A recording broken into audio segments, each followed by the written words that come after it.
mas os dispositivos legais se embaraçam. É imperativo que ofertemos ao Brasil um sólido marco legal para desobstruir o horizonte futuro. No curto prazo, talvez haja algumas perdas para alguns estados ou para alguns setores da economia. O senador Eduardo Braga fez milagres tentando minimizar essas perdas sem gerar distorções da pedra fundamental do novo sistema tributário do consumo. Não sou especialista, é bom que fique bem claro, não sou especialista no tema, assim como acredito que muitos dos nossos companheiros senadores não são, mas quero enfatizar o que tenho dito e lido daqueles especialistas mais avalizados.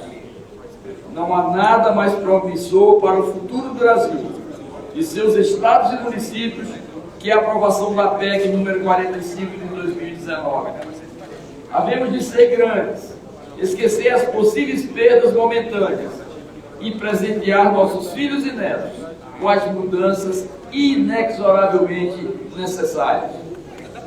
A grande vantagem do novo sistema proposto são a uniformização de regras de tributação indireta e a implementação de um verdadeiro imposto sobre valor agregado, eliminando conflitos tributários e pagamentos de impostos sobre impostos, tornando claro o imposto que já pagamos.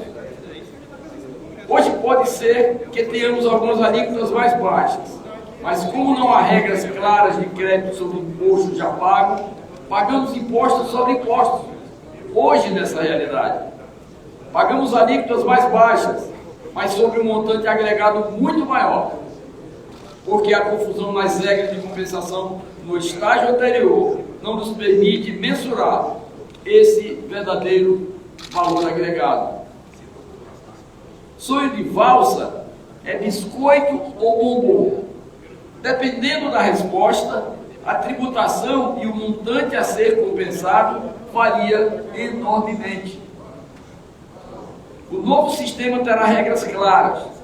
Podemos nos assustar com as alíquotas que vamos pagar, mas essas refletirão os impostos indiretos que todos nós já pagamos no cotidiano.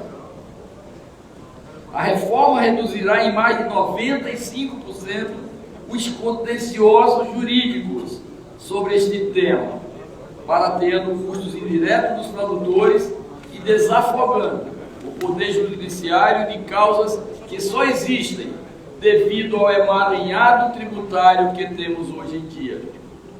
Haverá maior clareza sobre a tributação brasileira, maior facilidade para os contribuintes, a fim da cumulatividade de impostos, absurda cobrança de impostos sobre impostos e até mesmo a redução dos valores, alguns tributos que, na verdade, encarecem a cada ação de cobrança. A cadeia industrial que utiliza serviços em sua produção terá ganhos, pois a não cumulatividade vai reduzir os valores cobrados.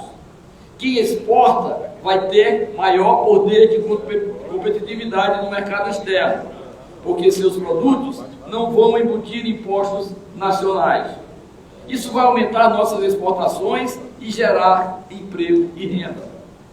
Haverá redução de 60% das alíquotas de 13 categorias de bens e serviços, entre eles os produtos de hortifrutis, incluído por mim, na minha emenda apresentada ao relator, que beneficiará a agricultura familiar, que põe o alimento na mesa de cada um de nós brasileiros.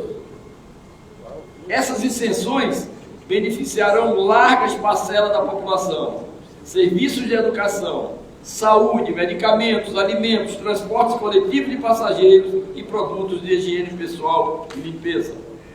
É claro, isenção em alguns setores levam a um aumento da alíquota em outros setores, para que estados e municípios continuem a arrecadar o que arrecadavam. São as escolhas políticas que fizemos para beneficiar setores importantes para a nossa sociedade, os estratégicos e os mais vulneráveis. Uma importante mudança é a substituição da cobrança da origem pelo destino. não é só uma questão de justiça fiscal, é a eficiência sobre o gasto. O ente nacional que recolhe vai ser o mesmo onde o consumo ocorre. Assim, aumenta a cobrança da população que paga sobre o governo local e que gasta os seus recursos. É um princípio universal.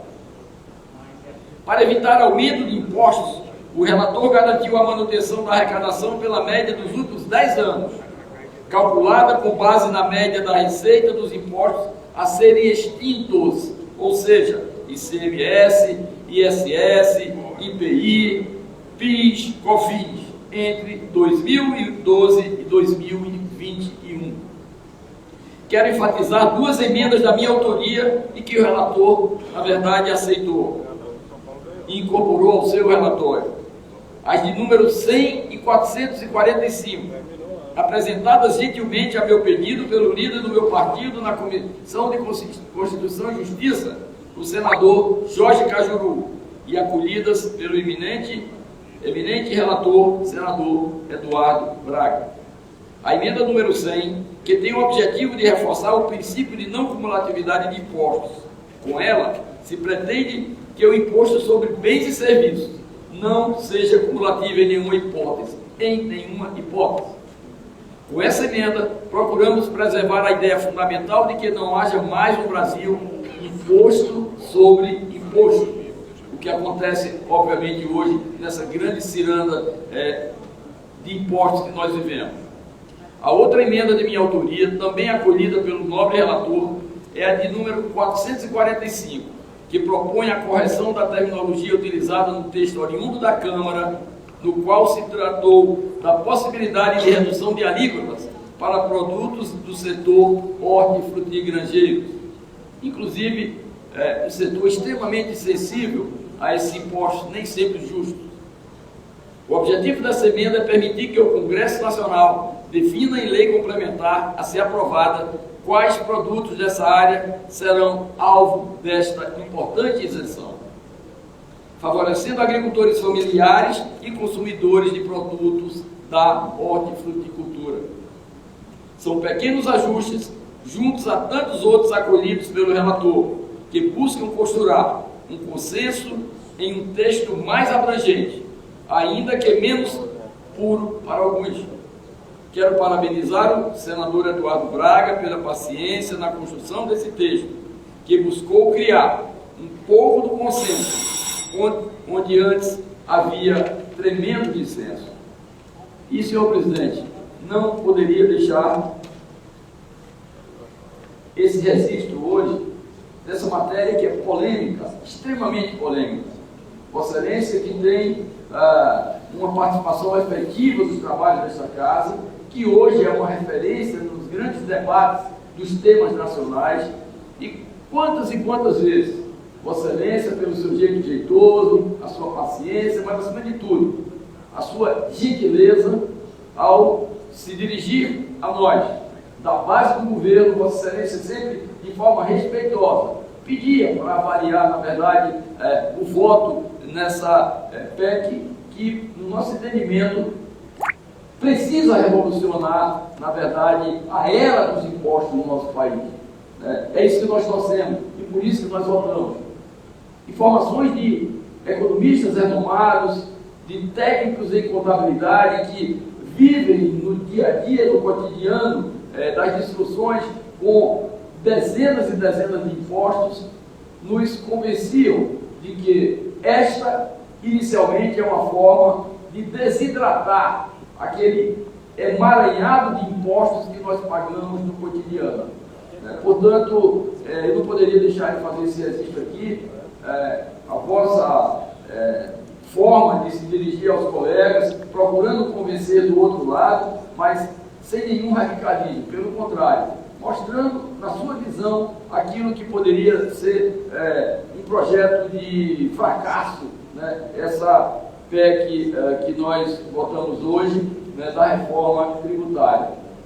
Mas nós entendemos que o mundo mudou e o Brasil precisava mudar também.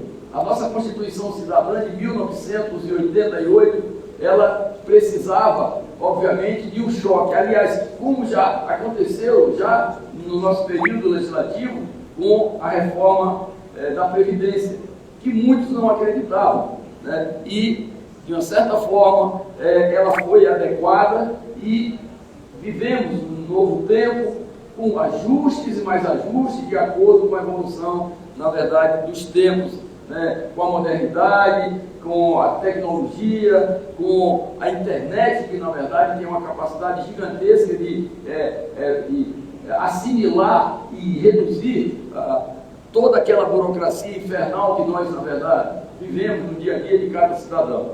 Portanto, não poderia deixar de fazer esse registro em relação a Vossa Excelência. Mas uma proposta de emenda constitucional que foi apresentada também e foi acatada pelo relator, pelo ilustre relator Eduardo Braga, e que foi votada por unanimidade aqui hoje, né? Exatamente, e foi proposta pelos senadores doutor Irã, o senador Messias de Jesus e o senador Davi Alcolumbre, a qual não fui autor, mas subscrevi também pela importância estratégica que tem para o nosso estado, para a Amazônia, principalmente os estados do Amapá, Amazonas, Rondônia e Acre, que submeteu, né, a criação de uma lei complementar que instituirá o Fundo de Sustentabilidade e de Diversificação Econômica dos estados da Amazônia Ocidental e do Amapá. E é interessante de se entender a amplitude desta emenda, porque ela, obviamente, encerra valores fundamentais para o desenvolvimento da Amazônia.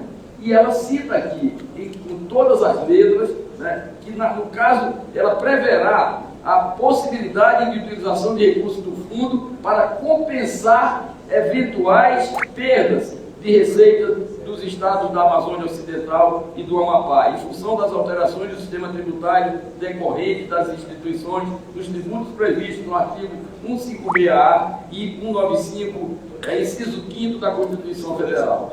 Portanto, eu não poderia deixar de fazer esse registro, até porque esses estados é uma espécie de caixa de ressonância da Amazônia.